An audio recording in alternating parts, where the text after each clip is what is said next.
Alright guys, it's hankmcgurk here, and I'm going to run through a little bit of Russian history with an emphasis on the Russian mindset and Russian intelligence services and how they've evolved, and generally how Russians have perceived Westerners in the past, a look at their culture and a look at their church, and perhaps by the end you may have some insight into Putin, because he seems to be the international man of mystery.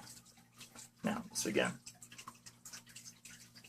Alright, well, the quote I put up here is actually by one of history's greatest generals, an undefeated general, Generalissimo Alexander Surovov, and he was the one that defeated Napoleon. Never defeated in battle, and he worked under Catherine the Great. So understanding the Russian mindset, we're going to go back all the way to Ivan the Terrible, because it's important to note how the church plays in all of this, especially when it comes to modern-day Russia and Putin specifically, and also it's a little bit of insight into Stalin. Now, in 1613, Ivan the Terrible, he died without an heir. Okay? And Orthodox Christianity dominated under Ivan the Terrible. Russia then became a multi-ethnic, multi-religious state, annexing Siberia from a large Muslim population. So for a long time, Russia has been a multi-ethnic, multi-religious state. Now that's very important. Okay. St. Basil's Cathedral was built on Red Square in 1552, so that just goes to show you how old the roots of Orthodox Christianity are in Russia, and Red Square being one of their most prominent places as far as what is of geographical, cultural importance to the Russians. Now, the nobles then chose Mikhail Romanov as the Tsar, and the Romanov dynasty, which is an autocratic dynasty, ruled for 300 years. Now, a couple of very important points to understand modern-day Russian philosophy or insight. There has been a history of Western aggression. Okay, this goes all the way back to 1242, and possibly earlier. But German Teutonic Knights attacked Novgorod, and that was named the Battle of the Ice. And the Germans attempted to take advantage of Russian weakness after the Tartars invaded Russia. Now, this was repelled by Ivan the Terrible, and the Battle of the Ice, the Germans lost because the battle was actually fought on a lake. And I don't remember the name of the lake. I had a note here. Let's see. The name of that particular lake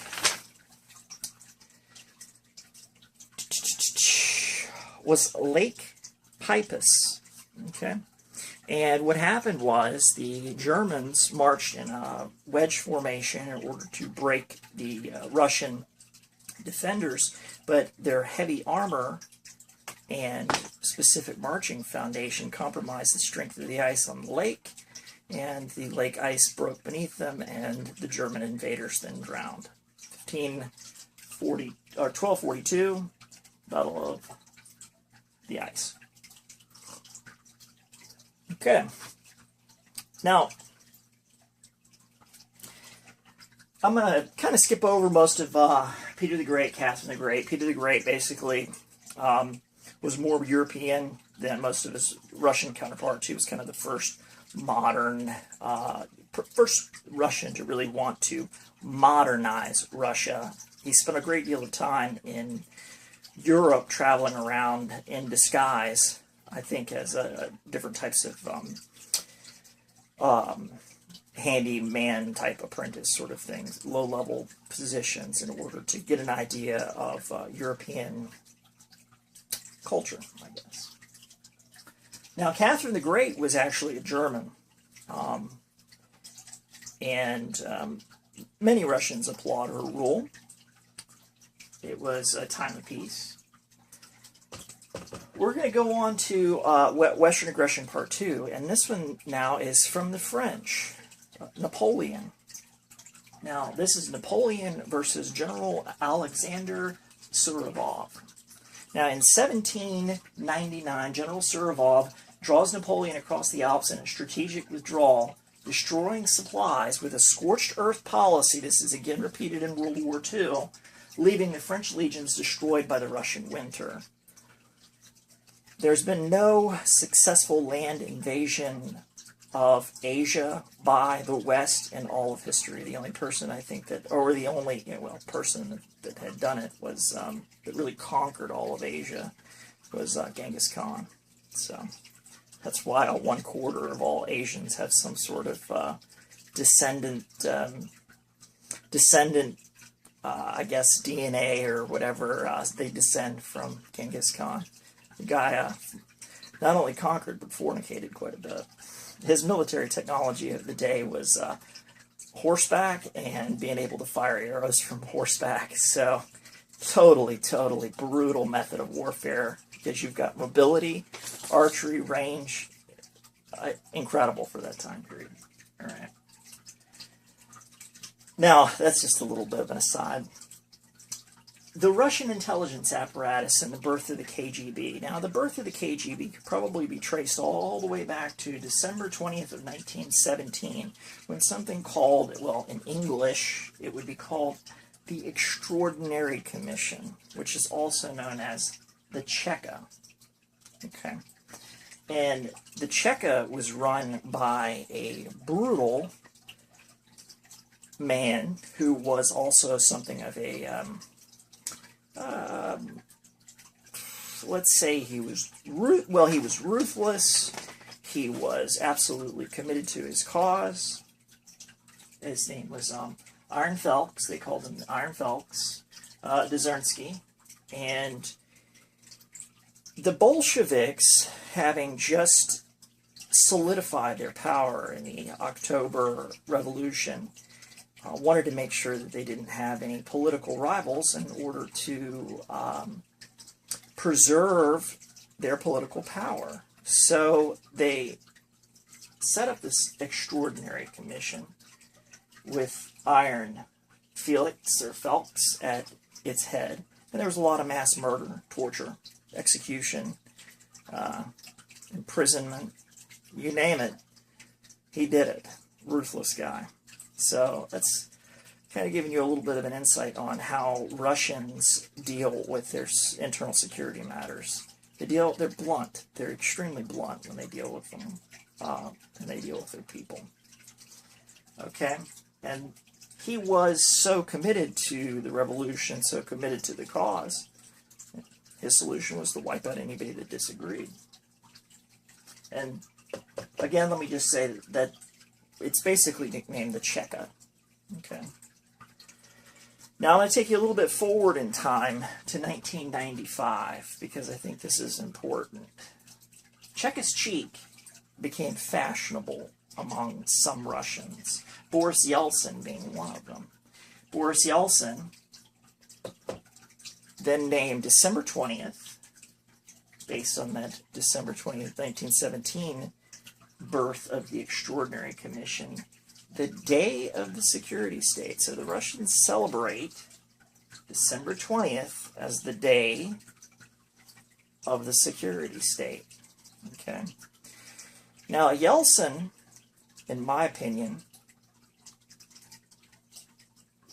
was a globalist New World Order plant.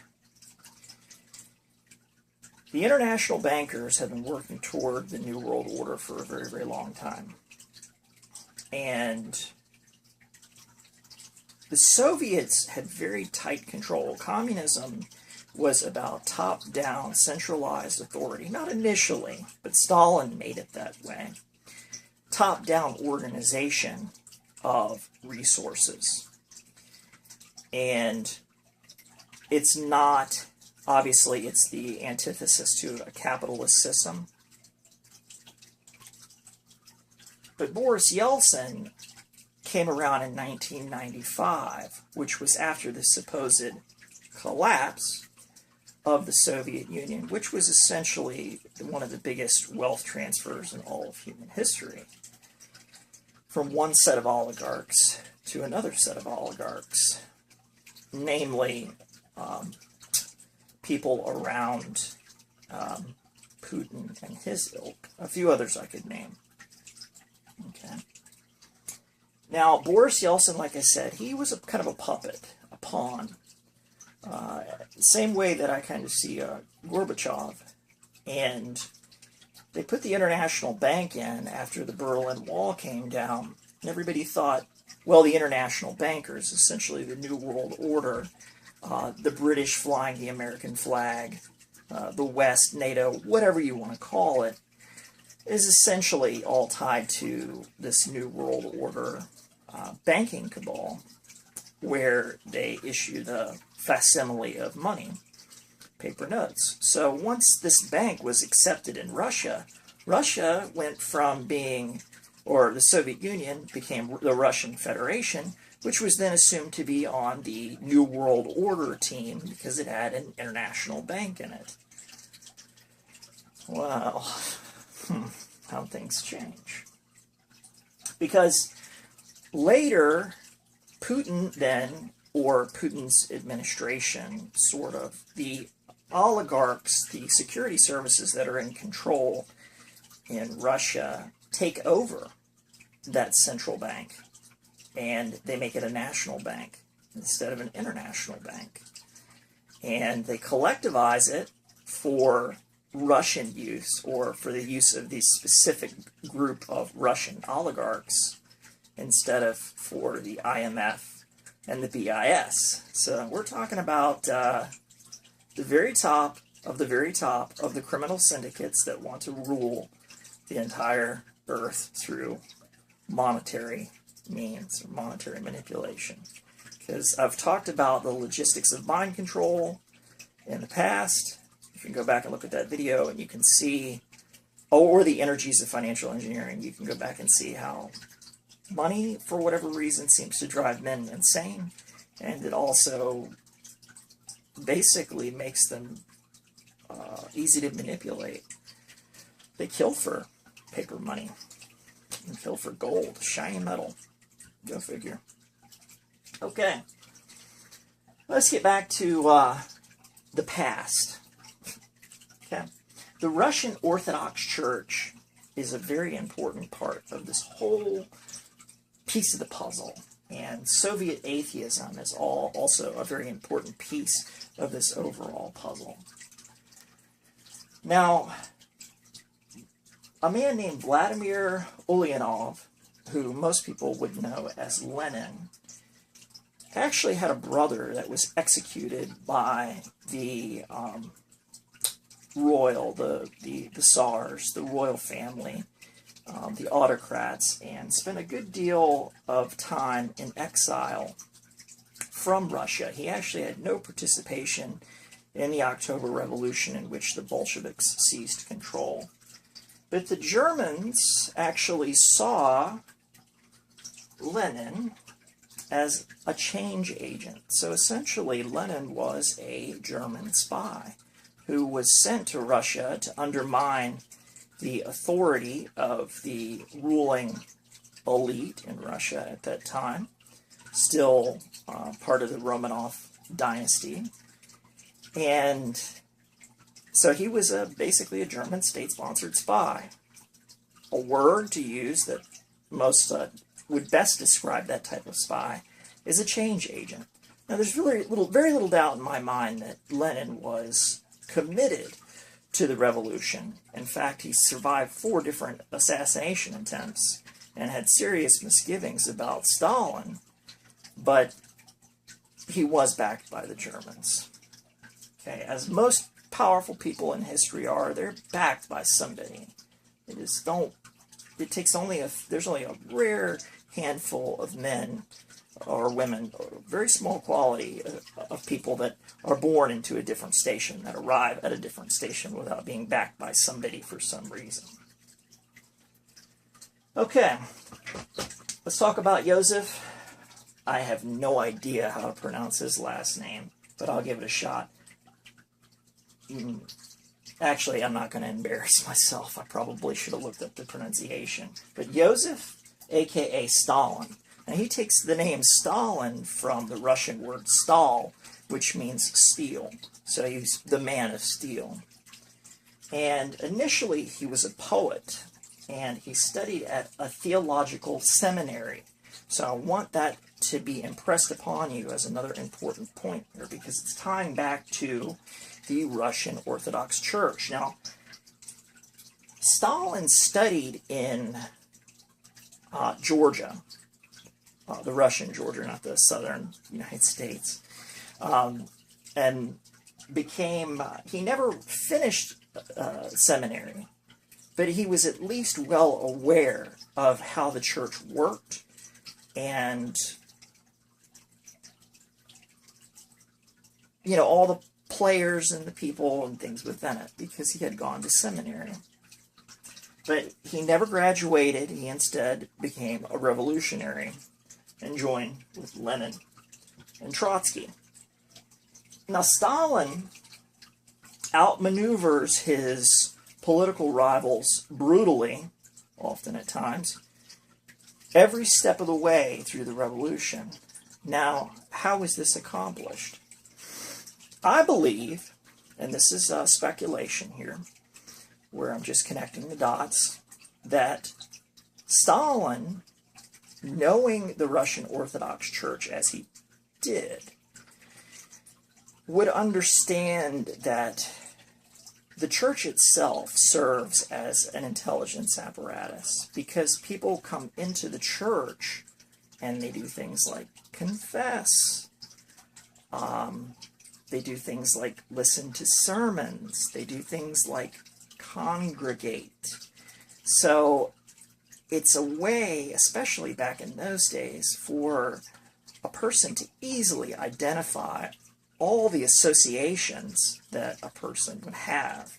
And the priests would know the darkest secrets of their flock. So Stalin probably